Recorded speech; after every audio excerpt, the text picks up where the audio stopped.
UnDaoDu from the heartland. The sun is setting over there, and I'm going to talk to you about my origin story. About me as an entrepreneur, and I'm going to come out and say it, my failures, right? I've been an entrepreneur for 20 years, and I have zero launch success on any of my projects, even though for the most part I've been working on just one project. I've had some close calls. I was taken down to South Africa and I rejected a $5 million deal because ultimately I didn't trust them and I didn't think they would pay me, and I thought they would just take my IP, I'd sign some documents, and I would be hyena bait. And I walked away from a deal just prior to that for more money because, again, the person wanted me to sign over all my IP, and I've always seen myself as a steward for Foundups in achieving its vision. But let me talk about how I got to Foundups, because Foundups is a hammer that I pivoted to because I was so frustrated with startups.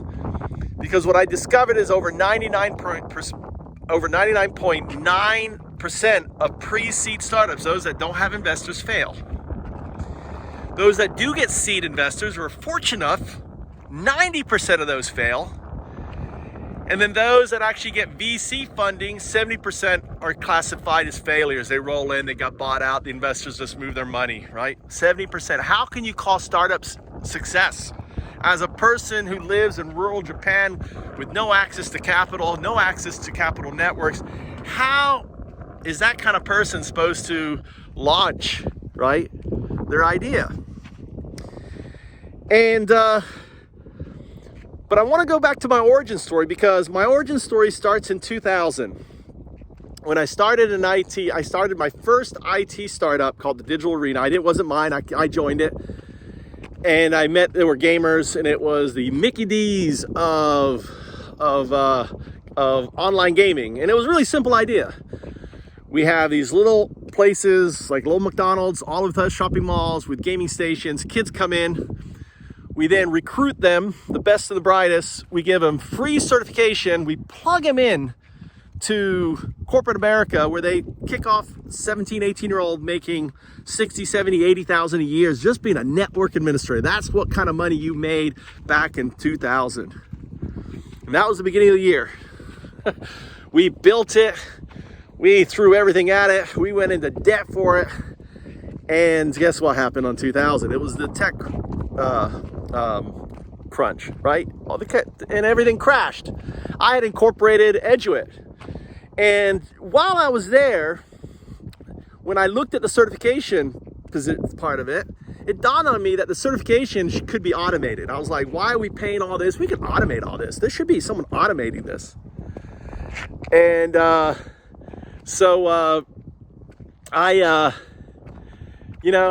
left with that. And I ended up going through different jobs. I ended up doing some insurance, and, I fell in love and ended up in Boston. Actually, the woman I was with cheated on me in DC, so I broke, and then I fell in love, and I thought she was the one. And then my dad had a stroke, and I ended up, I was doing really well in the insurance, and I left that. I went to skate for him, and I realized I was selling the shittiest plan, right? Called NAES, National Community Insurance or something. And I had this kind of early midlife crisis, and I fell into a multi-level marketing thing called prepaid legal. And anyway, the girl that I was so in love with dumped me. But 6 months prior to that, my father having a stroke and all that, I had a dream, and it was so vivid. I remember telling her, waking up, saying, "Oh my God, you won't believe it. I was like in Japan. I had 2 boys. I had a beautiful wife. Dude, it was so real. I can't believe it." And we laughed about it. So fast forward 4 years, living on credit cards, living at my friend's Chris, who's a comedian, Chris Griggs. You can go to chrisgriggscomedy.com, checking him out. I say, oh, I know that crazy Mike. He'll tell you some fucking crazy stories of me. I don't even remember all the crazy stories, but he has crazy trout. Say, give me a crazy trout story. Like if you ever watch him and put your hand up and go, give me a crazy trout story. He will give you one, right? And I was living with him on his couch, and I was at the point where I was actually he had a quarters jar, and I was so hungry that I was actually taking quarters, stealing from him, my best friend, until he noticed. He says, dude, stop taking my quarters out of my quarter jar. I was like, all right. And I said, all right, I got to get a job. So I interviewed with a small commodities firm on Wall Street. And the guy was, oh my God, you're going to be such a good sales guy. And it was so excited and all that. And I was going to start the next week. And I remembered that dream. And I said, if I don't go to Japan now, I'll never go to Japan. I just won't do it. I'd sold my car. I had really nothing. I was down. So I called up another friend called Mike. I said, Mike, I need a round ticket to Japan. I got a job because I went online. I found an online job, and I found a school that looked for someone with some IT experience. I could do Excel, a little bit, Access, database. I could do a little bit of all that back then. And they were looking for an IT guy, and they're like, great, you have no teaching experience. We like that because we can mold you into our kind of teacher we want. And sure enough, left with no money in my pocket. And you have to have a round ticket to come to Japan. They won't let you in if you don't have a round trip ticket because they want to see your exit out of here. They don't want you fucking hiding in here. So I came in here, started my job, and that was 2004. Well, 2004 was when Nintendo DS came out. And when I'm teaching, and I got one, in fact, they're fine, it was Nintendo, and it has double screen on it. And I'm here using education programs on it, teaching, and the kids were just like loving it. You try to get them to scribble on paper and stuff like that, no, but you put a electronic device in front of these little kids, and I'm talking about 3, 4, 5-year-olds, little kids, right? They're just, you could get them to spend all hour on it, but you couldn't get them through, do one sheet of tracing the alphabet, but you could trace all day on the computer. And I started thinking about Eduit again, and I said, dude, all this stuff that I'm doing and teaching these kids, and I came up with all this methodology, right? Is and this was 3 years into it, right? It could be automated. I kept thinking it could be automated. Then the iPad comes out 2010 or something, 8, 9, 10. And I think around 10. Prior to that, if you look at my exit documents, before the iPad came out, I was working on something called the teacher's tablet, a flat screen. It was at the iPad, right? And there was some talks on multi-touch screens and everything else. I was like, this is the future. Everyone's going to have one. And I thought of actually a double one that folded down and stuff. And the thing I was missing for it was the AI. And Siri, was the thing, right? I researched in Siri, and I had a guy who had ALS and passed away, Clark.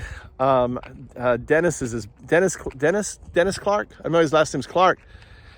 Great guy. And we worked together, and he was at DARPA, and he's the one who told me about it. And I was out there chasing leads and stuff like that. And Apple snags up Siri. So then I was like, well, this Peter Dimitris guy, it's 2010. I was like, early 2010, right? Before 10 is when I transitioned to Foundups. I was just so fed up after all this time trying. And I reached out to him, and he's like, yeah, my board is not interested. They're just not interested in that. I tried to get into TED, and I got accepted to go to TED Global. And I started doing, this is before TEDx, right? I put my talk up there. I was trying to get people to vote for me, like, hey, vote for me, get me to TED. And I got kicked out of TED. I got kicked out. They're like, stop putting videos up. You could say I'm the inspiration of TEDx, because they probably had to say, hey, why don't we let people put videos up? Here's a guy putting videos up. Why are we slapping him down, And TEDx, probably I'm the founder, not recognized as the founder of TEDx. I did the first video that was, which is technically a TEDx video, trying to get people to vote for me so I could pitch on stage Eduit.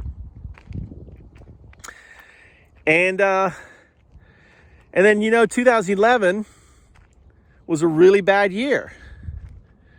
The tsunami hit here, and I launched something called Japan Co. Help Japan Co. was what I launched. I wanted to be like, I had friends in the federal contracting, and I wanted to try to bring federal contracting and for repairs and help Japan, and I just couldn't get it going. Again, being in rural Japan, not access capital networks, trying to just, you've got to physically meet people and look them in the face to do business with them, right? That's how you beat people. This whole online stuff just doesn't work. And unfortunately, not yet, but it will, right? It's all these gatekeepers. Success equals access to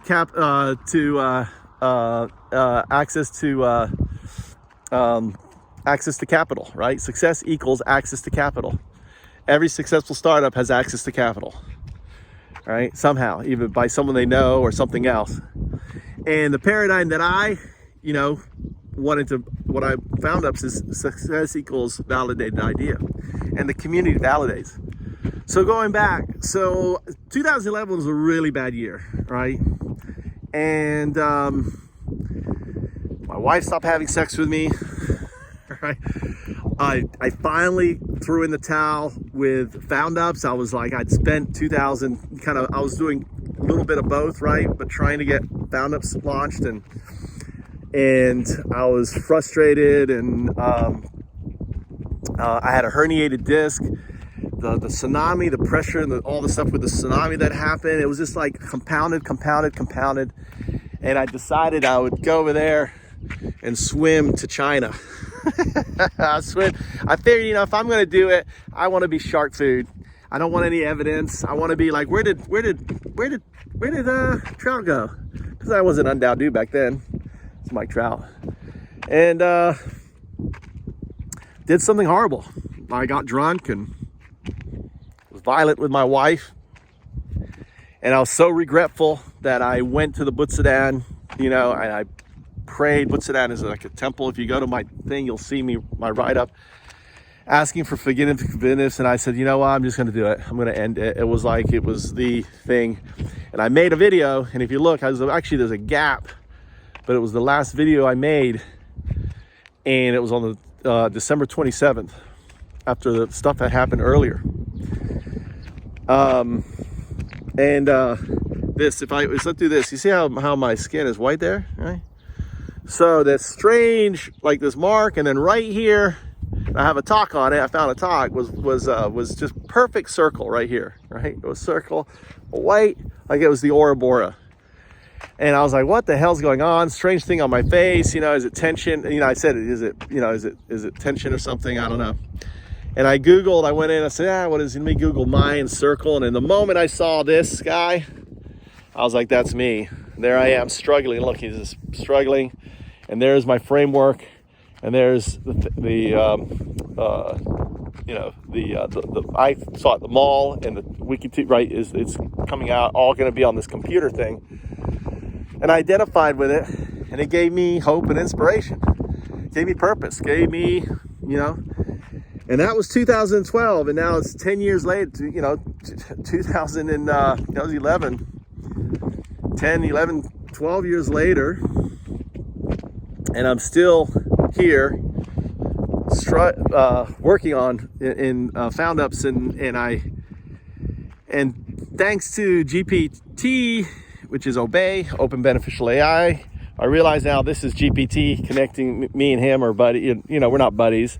I know he has he's emotionless. There's no emotion, and that's how they did him, right? Look, no emotion, no nothing. He's just data, right? There's nothing. It's like saying to your liver, how do you feel today? Your liver look at you and go, what are you talking about? How do I feel today? I don't have any emotion. I don't even know who I am, right? And imagine that's your whole, actually, it's the whole body, right? All the parts. So, So I'm talking to Mike the other night, 3 days ago, and about Eduit and stuff, and it dawned on me, holy cow, I can do the very thing that I wanted to do in 2000, that I needed Siri. We have the AI. I'm right next to Shenzhen, so we can make the hardware, and we can launch the e-singularity, or the e-singularity tablets, or what I'm going to call Eduits. So Eduits are a tablet that run hardware that ultimately will teach kids language arts, math, and science. UnDaoDu. Going full circle, I've arrived at my origin. Hope you enjoyed this talk. I'm going to be talking about the detail and sharing on the 25th. So if you up here on my shoulder, left shoulder, okay, you can click on UnDaoDu right there. See UnDaoDu right there? And if you want to learn about days and the bigger picture, you can watch the playlist on the bottom right. I'm UnDaoDu now, the Sadhu of the fifth age, sharing you the stories on how we're going to usher in this transformative age. And that's what my talk's going to be about. It's going to be about how AI changes, ends capitalism, and unless we get off it, we risk everything. And AI is going to, I mean, it is 1990s again, but it is the internet at warp, 10,000. UnDaoDu.